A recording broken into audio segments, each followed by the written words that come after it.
If you will, go ahead and get your songbook and turn to number 707. Brother Matthew's going to lead us in that song, and after that, Brother Willard's going to lead us in our opening prayer.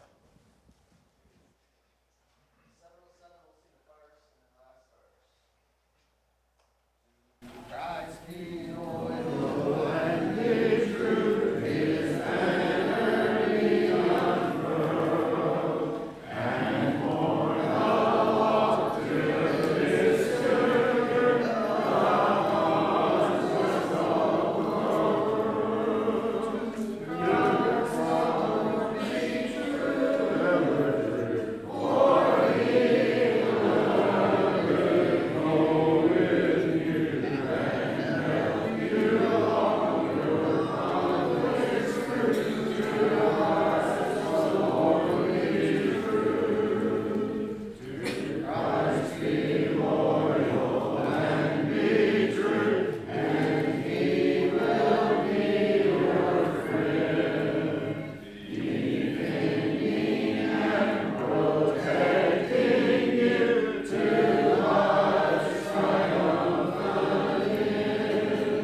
You will go ahead and open your Bibles to Proverbs chapter 19. We're going to begin our study in verse 13. You know, whenever you start remodeling, it makes preachers nervous. And I'll tell you why. It's because the reason why you remodel is because things get looking old and tired and ugly. And then when you start saying, if you start replacing everything that's old and tired and ugly, you know what comes next. But Lord willing, things will look good here soon. But we're so glad that the Lord's blessed us in so many ways. But if you will, let's begin our study now in verse 13 and see what Solomon said. And prior to my reading, I want to focus for just a minute on our thinking about Solomon and what he said. Let me move this around to get away from I did put my phone in the office. But how Solomon trying to, just do the best I can. How what Solomon was trying to say and communicate, and how it has some active part of our own lives, and how each of us ought to let this have some application in our lives. So let's begin first of all with verse 13. And Solomon said, "A foolish son is the ruin of his father, and the contentions of a wife are a continual dripping." Now, when he talks about here, first of all, a son and a wife, we're talking about what? Family. Can family be a blessing? Absolutely. Can family be trouble? Absolutely. And Solomon is not anti-family. He is focused on good family, but he's trying to explain how sometimes family can create significant difficulties. He said, "A foolish son is the ruin of his father." How could a foolish son ruin his father?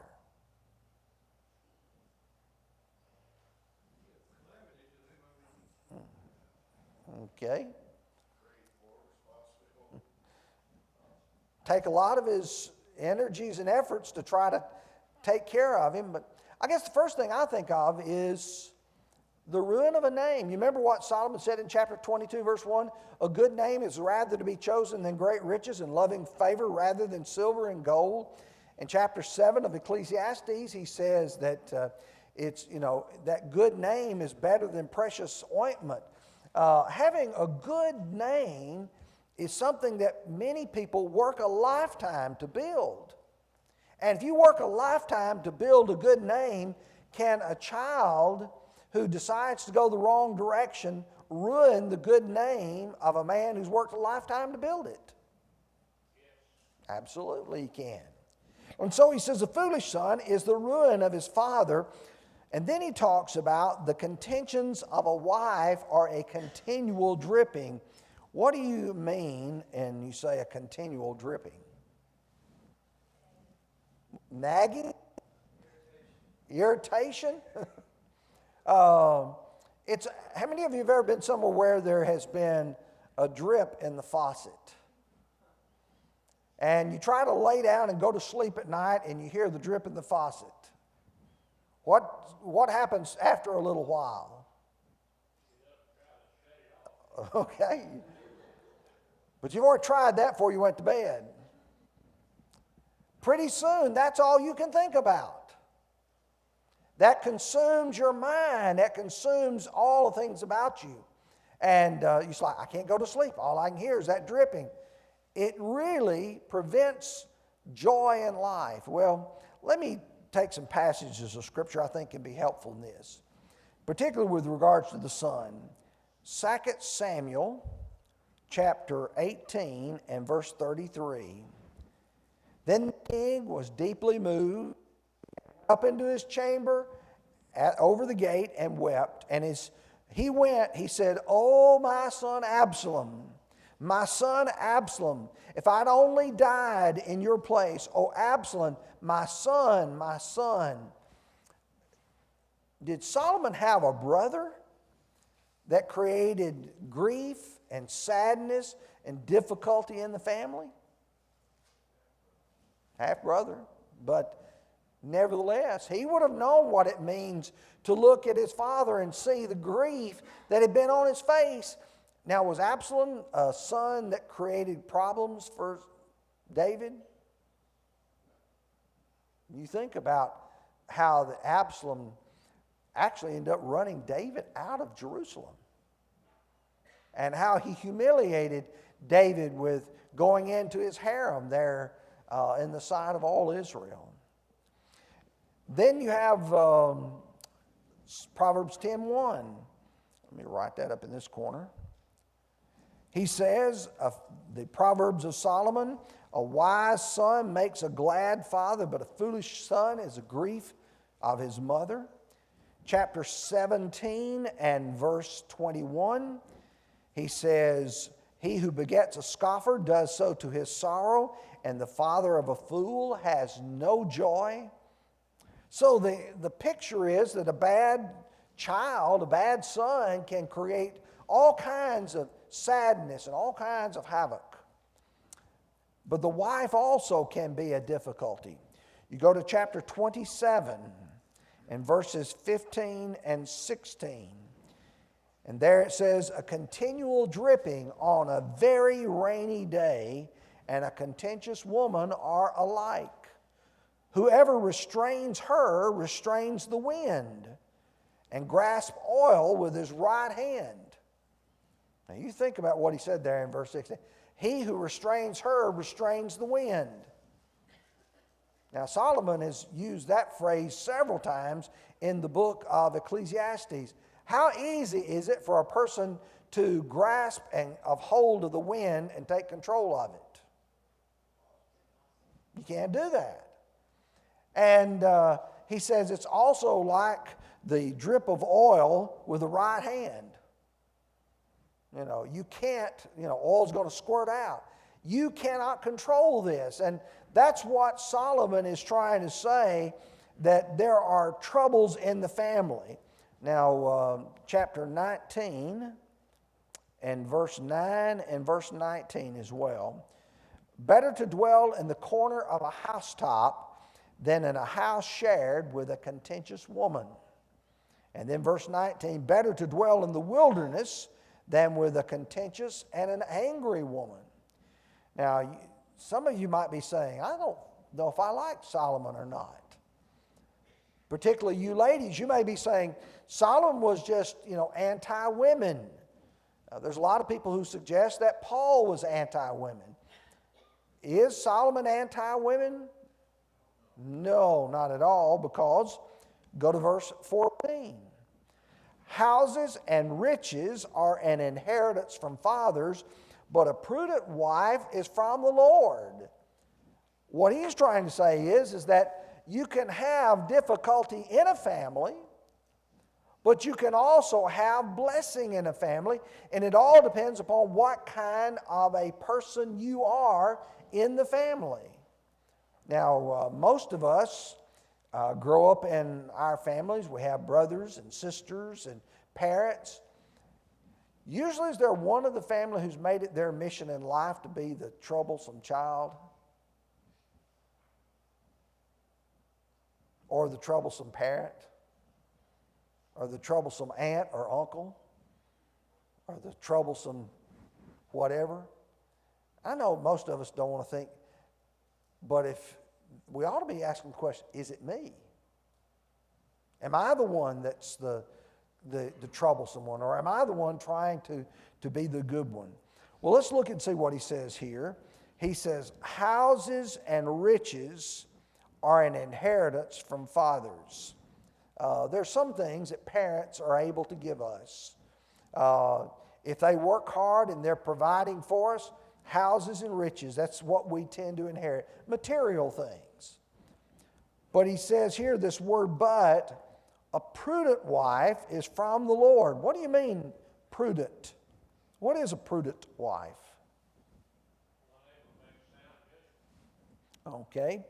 The word prudent from the lexicon means to have insight, understanding, and intelligence. You got a wife who's got a lot of insight, a lot of understanding. You've been blessed by God. In fact, chapter 18 and verse 22 says, he who finds a wife finds a good thing and obtains a favor from the Lord. So Solomon's saying, you get a good wife. In fact, chapter 31, verse 10, a virtuous wife who can find, for her price is far above rubies. So Solomon is trying to praise that of a good spouse, and you would also say the same of a good child. Okay, verse 15. Laziness casts one into a deep sleep, and an idle person will suffer hunger. Your key words are lazy and idle person. What do you mean when you call somebody lazy?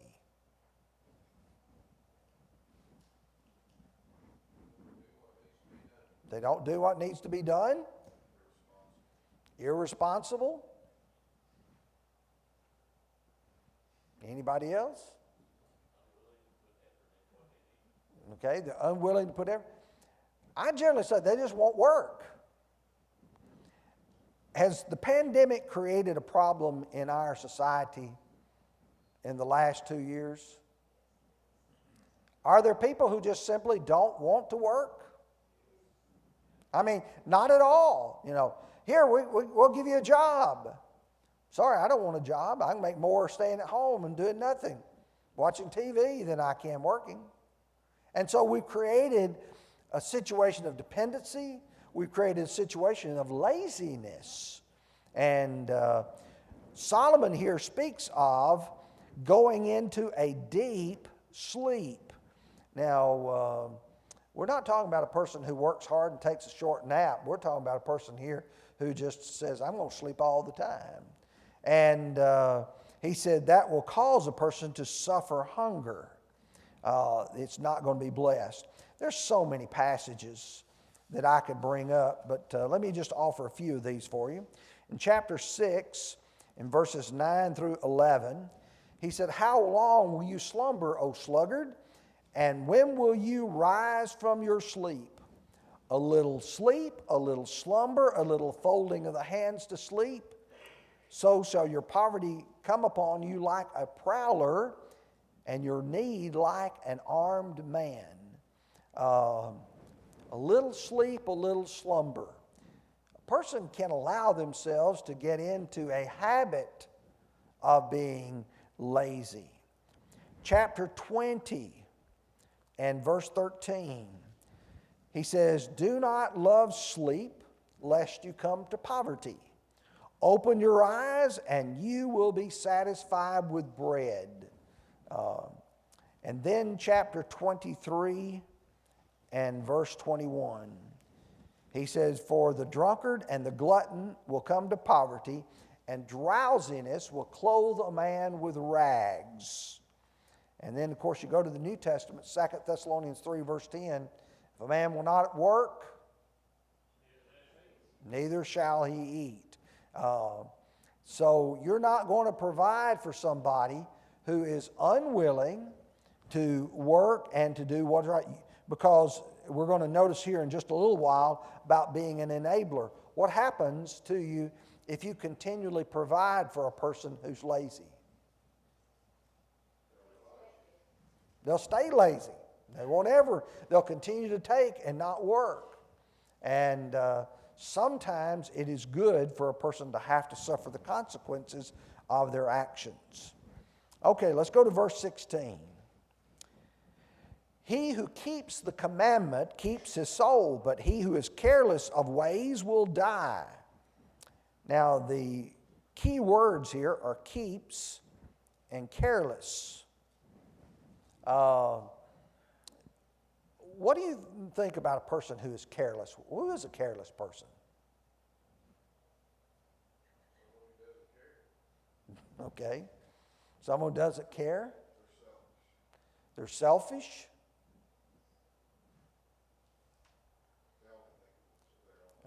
They think of themselves.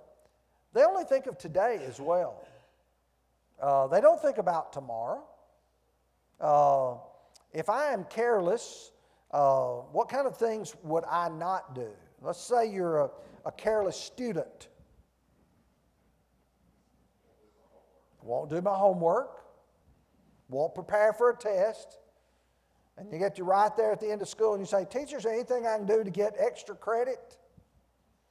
And I had a teacher who used to say, yeah, there's something you can do. Take my class again next year, and then be sure you study a lot better than you did this year.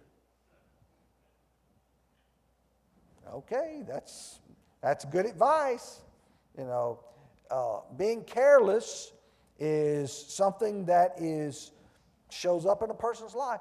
But he who keeps the commandment, and notice the way Solomon puts this, keeps his soul. There's a spiritual aspect to this.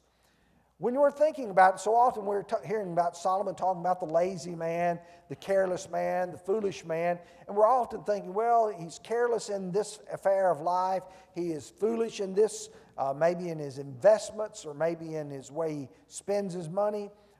Solomon is not focused so much on that, even though that is part of it. He's focused on spiritual future. Because if a man does not think, he doesn't keep the commandments of the Lord, he's not going to do anything that's in the benefit of his soul. And again, I would go back to passages like Proverbs chapter 13 and verse 13, where he said, he who despises the word will be destroyed, but he who fears the commandment will be rewarded. And then chapter 15 and verse 32, he says, he who disdains instruction despises his own soul, but he who heeds rebuke gets understanding. So he's talking about a man who thinks about the future. Now verse 17. This is an important verse here. He who has pity on the poor lends to the Lord, and he will pay back what he has given. Now let's look at some key words here.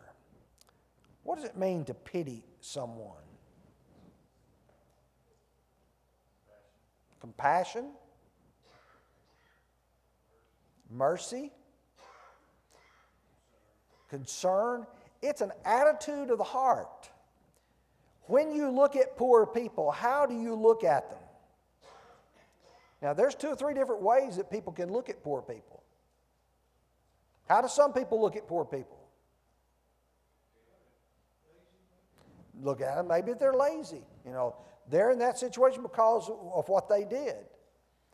Are there poor people who are poor because of something that they did not do? In other words, it's no fault of their own. Absolutely there are.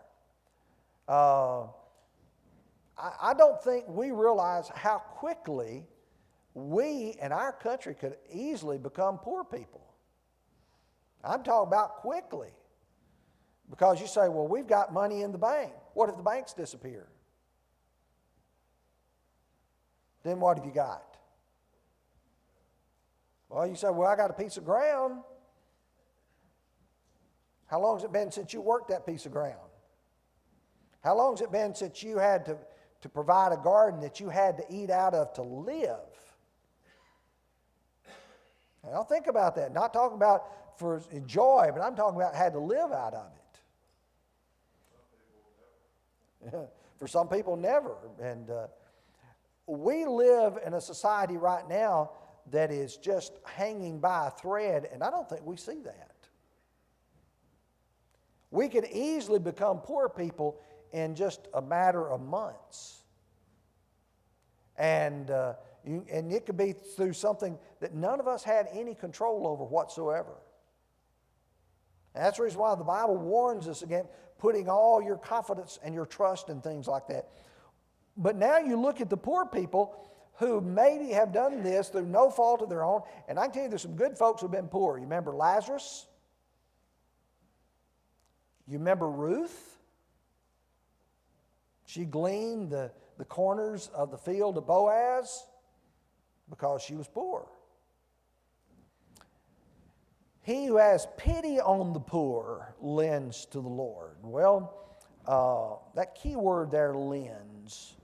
How do you think that you look at this? Well, Jesus, do you remember? And I guess I'm not going to, maybe I'll just stop it.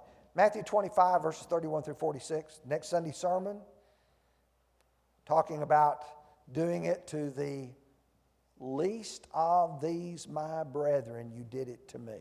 That's all I'll do. Chapter 14 and verse 21. He who despises his neighbor sins, but he who has mercy on the poor, happy is he. Psalms, these are in Psalms now, not Proverbs, 37 and verse 21. The wicked borrows and does not repay, but the righteous shows mercy and gives. Psalms 112 and verse 5. He says, a good man deals graciously and lends. He will guide his affairs with discretion. And then in Proverbs chapter 28 and verse 8, one who increases his possessions by usury and extortion gathers it for him who has pity on the poor. Now, what David and Solomon both were speaking about was the attitude toward the poor, and what do you do when you see somebody who is poor? It's got to be more than emotion. Do you remember 1 John chapter 3, verse 17? He says, if a man beholds his brother in needs, and he has goods, and he shuts up his compassion from him, how does the love of God abide in him? Let us not love in word or in tongue, but in deed and truth. You've got to look at people and say, they're poor, they need some help. That's one of the things about this time of year that I really appreciate. I read about some friends this past week who was at the grocery store, and they saw somebody struggling, just not able to pay for it, and they stepped in, they paid for some of their groceries. That was a good thing to do, wasn't it? You got somebody here who's, you say, well, what if they spent too much money on this or spent too much money on that? That wasn't the question. The question is, here's a person who's trying to buy food to feed their family. They're not out here trying to waste it. They're trying to buy food for the family. And should we, if we have the ability, if we have the opportunity, you remember what Galatians 6 and verse 10 says?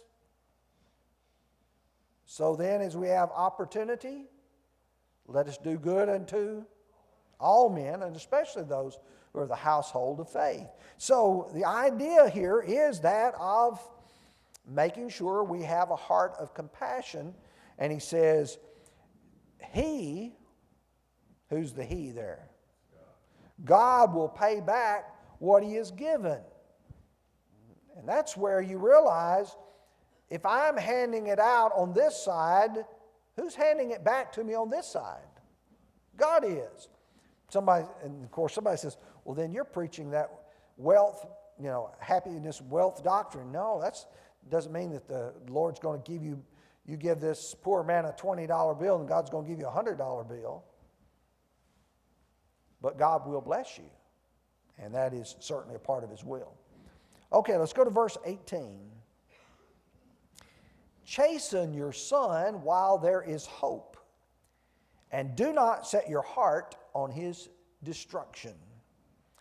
Now, the key word here is chasten. What does Solomon think about chastening? He's for it. What do you mean when you say chasten?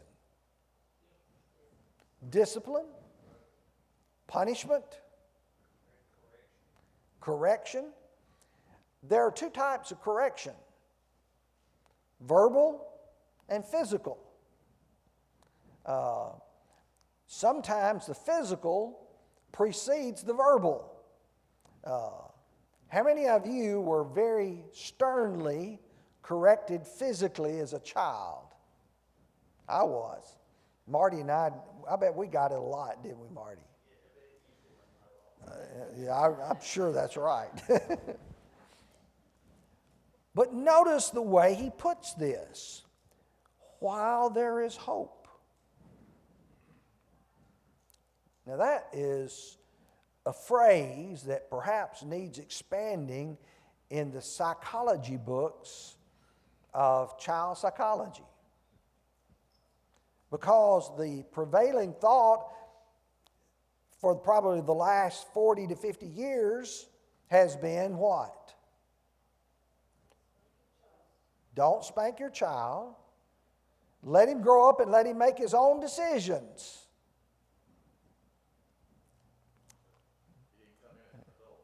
He didn't come in as an adult. There's a lot of things that he doesn't know that you know. And sometimes what you have to realize is children are going to do things that are harmful for themselves, and you have to provide an immediate feedback to them that says, don't do that. You got a child fixing to put some car keys into the wall outlet. And you get your hand spanked really hard. Why did you do that? Why did you spank my hand?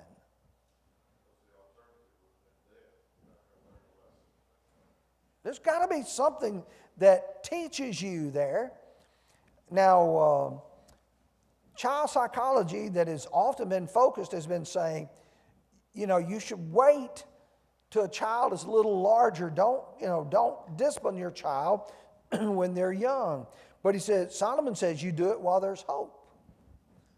Now, the way I usually try to illustrate it to people that most people can understand is concrete. When you first pour concrete, what can you do with it? You can put it in any kind of form you want to put it in. After you let that concrete settle a little while, what can you do with it? Nothing, except for bust it up. Try to start all over again. But the child, you can't do that. And so Solomon is saying, discipline your child, chasten your son while there's hope.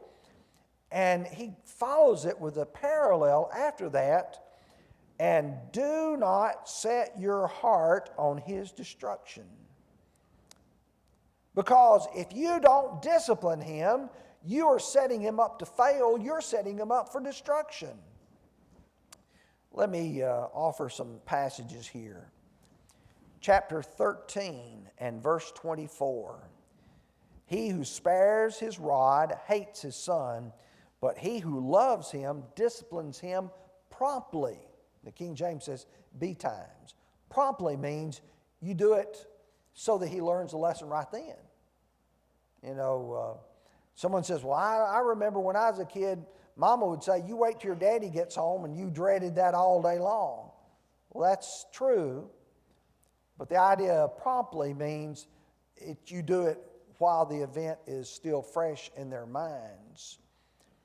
Chapter 22 and verse 15. Foolishness is bound up in the heart of a child. The rod of correction will drive it far from him. Foolishness is bound up in the heart of a child. I remember my grandfather, and he would carry us grandboys quite often to go fishing or to go dig for worms or to go seine for minnows. And we were about all the foolishness, and he would look at it and he says, you boys just keep foolishness all the time. And he was right. We did. But you know what? The rod of correction will drive it far from him. It will teach him something. Proverbs 23 and verses 13 and 14. Do not withhold correction from a child, for if you beat him with a rod, he will not die. You shall beat him with a rod and deliver his soul from hell. Now, someone says, was Solomon advocating child abuse? Absolutely not. The idea here is physical discipline, but it is not beating for the sake of abuse. It's not out of anger, it's out of correction. Chapter 29 and verse 15. The rod and rebuke give wisdom, but a child left to himself brings shame to his mother. A child left to himself. You let a child decide on his own what he wants to do, what will he be eating for supper? Ice cream, cookies, and then you'll be up with him all night with a bad stomach. One last one, verse 17 of chapter 29. Correct your son, and he will give you rest. Yes, he will give you delight to your soul. Solomon's point is that what you need to do is chasten your child while there's hope, while there's an opportunity, so that you can make him a better person and not destroy his life.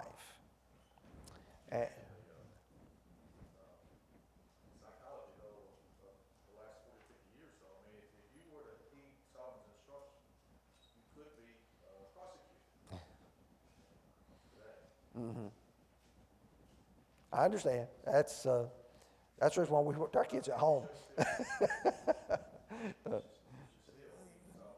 You should still heed Solomon's instruction. And two, can you tell the difference in children which have been disciplined at home when you go to Walmart? Can you tell children which have not been disciplined at home? I can't tell you how many times I've seen children lying in the floor, screaming, pounding their hands on the floor, and some even cursing their parents. You see, you would have never made it to Walmart in my age.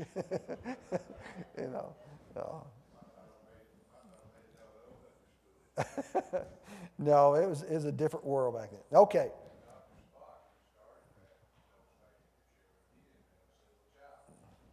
Well, I was going to avoid mentioning Spock because everybody would think about Star Trek.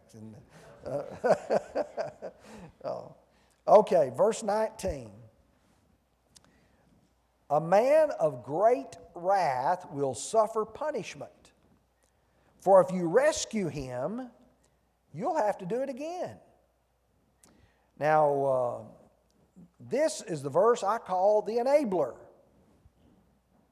And sometimes parents think they're doing their child a favor by getting them out of trouble. You know, they go to school and the principal calls you in and says, little Johnny, little Sally has done this or that.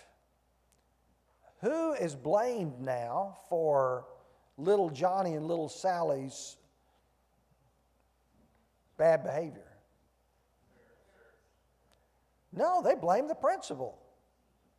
They blame the teacher and say, you know, it's your fault. What did you do to provoke them? What did you do to make them, you know, act out like this?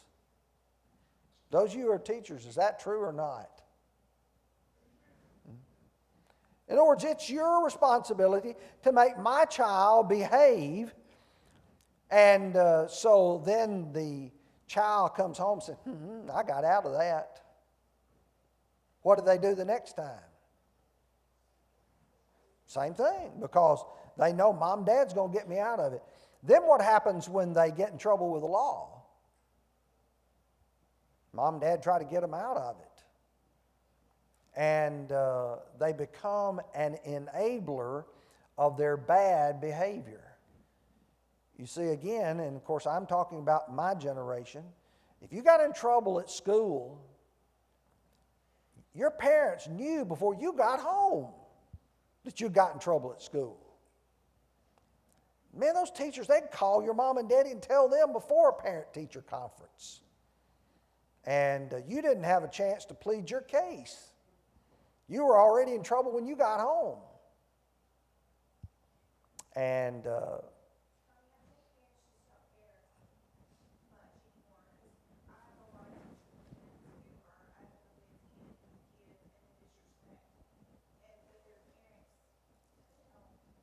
they've enabled it.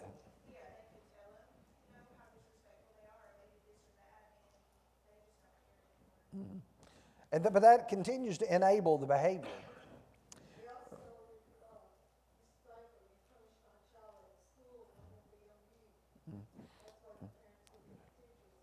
When we sent our kids to school, we said, beat them. No, we didn't say that. But we did say that if they deserve discipline, they deserve it.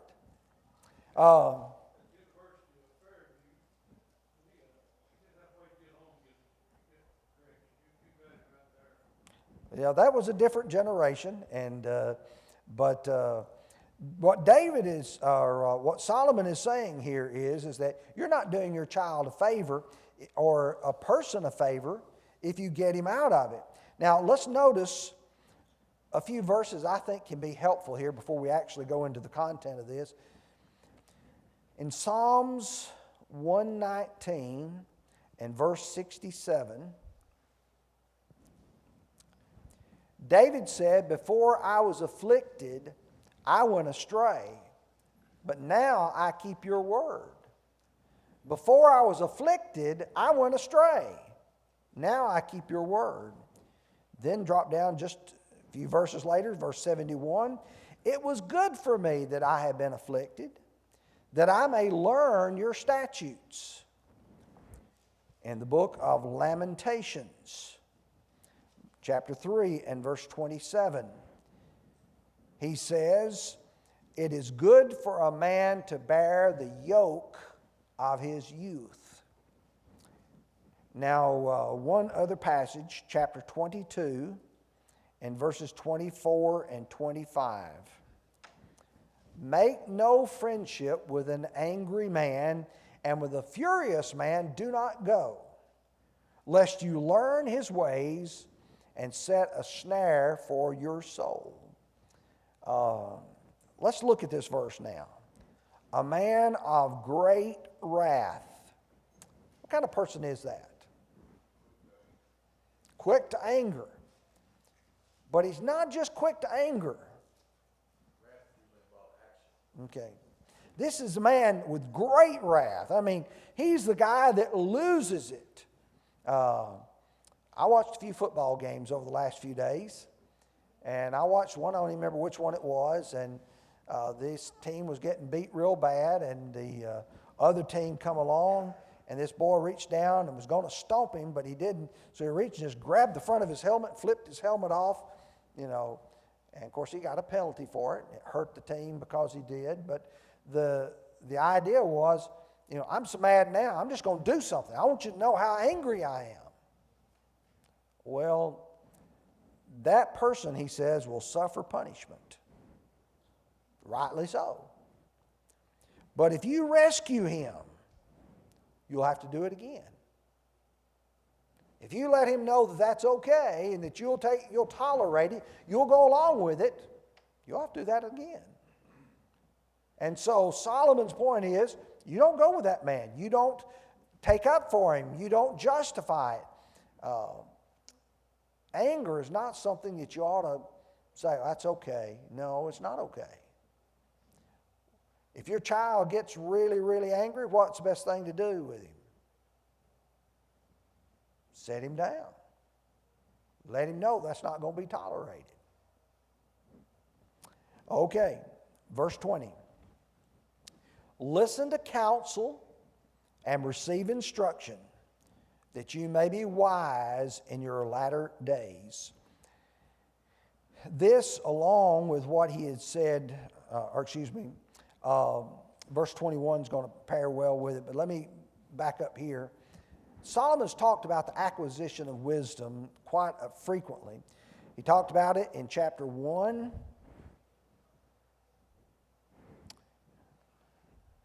Well, let me go back. In chapter 1 and verse 5, talked about it in chapter 11 and verse 14, talked about it in chapter 12 and verse 15, and in chapter 15 and verse 22. He said, a wise man will increase in learning, and a man of understanding will attain wise counsel. Where there is no counsel, the people fall, but in the multitude of counselors there is safety. The way of the fool is right in his own eyes, but he who heeds counsel is wise. Verse 22 of chapter 15, without counsel plans go awry, but in the multitude of counselors they are established. Solomon keeps talking about counselors. What is counsel? Advice? What kind of advice? To whom do you go for advice? The wise? The experienced? Do you go just to one? You go to the many. If I wanted to know what was the best way to invest money, who would you go to? A financial advisor, but now, do you want to go to one who just graduated from school? I want to go to somebody who's done it before and has been successful. But I don't want to just go to one, I want to go to 2 or 3 of them. Because this guy may say, okay, I've been successful at this, but I haven't been successful at that. You go to another one and says, well, I tried that, but that didn't work, but this has worked well. And you go over to this, and after you've gotten advice from several different ones, what kind of decision can you make? A wise one, an informed one by people of experience. I think we're making a serious mistake when people are having marriage troubles, that they're going to people who have little or no experience for advice. Go to grandma and grandpa. They've been married 50 years, 60 years. They've been able to weather a lot of difficulties. How did y'all afford to get here where you are today? You might get some advice that will help you. It's not necessarily what advice you wanted to hear, but it's good advice. It's helpful advice. Listen to counsel and receive instruction. Now, there's a last part of that phrase which is really, really significant. That you may be wise in your latter days. Are you going to be the one that everybody's going to go to?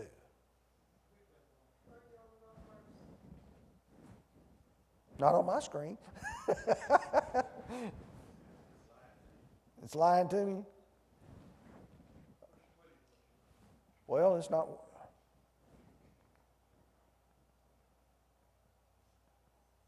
Well, there we go. That's what I'm looking at. The idea is that you will be wise in your latter days. That you will be the one that others can soon come to and receive advice. Any questions or comments? All right, we'll pick up with verse 21 next week.